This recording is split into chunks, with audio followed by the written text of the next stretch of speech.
Ang ating topic po ngayon ng mga kalingap ay patungkol nga dito no sa ating naging thumbnail no na Edo may nalaman kay Viancy. At yan po yung ating pag-uusapan po sa video ito. At bago po yan mga kalingap no, sa mga bago pa lang sa aking YouTube channel, huwag po natin kalimutang suportahan ang ama ng kalingap, Kuya Val Santos Matubang at Kalingap Rab. At dito nga no mga kalingap sa binyong ito, nalaman nga ni Kalingap Edo kay Viancy na gusto na nito nga umalis nga no sa kanilang lugar. Dahil umano sa marami na ang nangyari no na hindi maganda sa kanilang lugar, isa na doon kapag may bagyo nga no mga kalingap. At talaga namang napakahirap nga no mga kalingap kapag oras na may bagyo no, lalo na at malapit nga sila sa dagat. Kaya talagang mahirap manirahan doon sa kila Viancy no kasi tabi sila ng dagat nga no. At yun nga no mga kalingap, lalo na kapag malakas yung alon, di ba? Nabanggit nga din no ni Viancy sa vlog ni Kalingap Rab na dati raw ay maraming bahay doon sa kanilang lugar no. Subalit dahil nga sa delikado dahil sa mga dumadaan na bagyo ay maraming kabahayan doon ang nasira ng bagyo no. Isa na din ang kanilang bahay nga.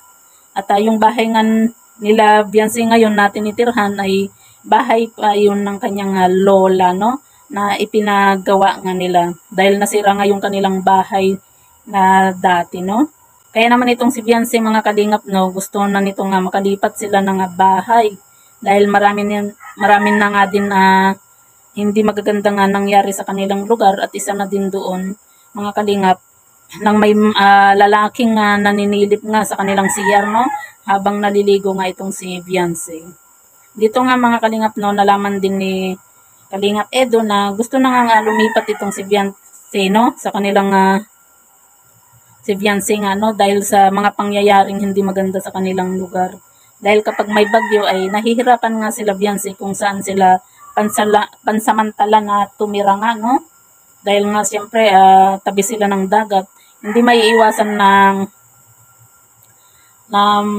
mabaha no yung kanilang lugar.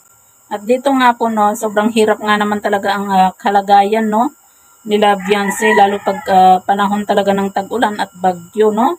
Kaya hiling ni Viancy ay sana mapabahayan nga sila ng sa ganoon ay maging komportable na ang kanilang sitwasyong pamilya. Ngunit alam naman natin no mga kalingap na bawat beneficiary ng kalingap ay natutulungan lalo na sa pabahay dahil napakabuti ni Kalingap Rab lalo na sa mga mahihirap.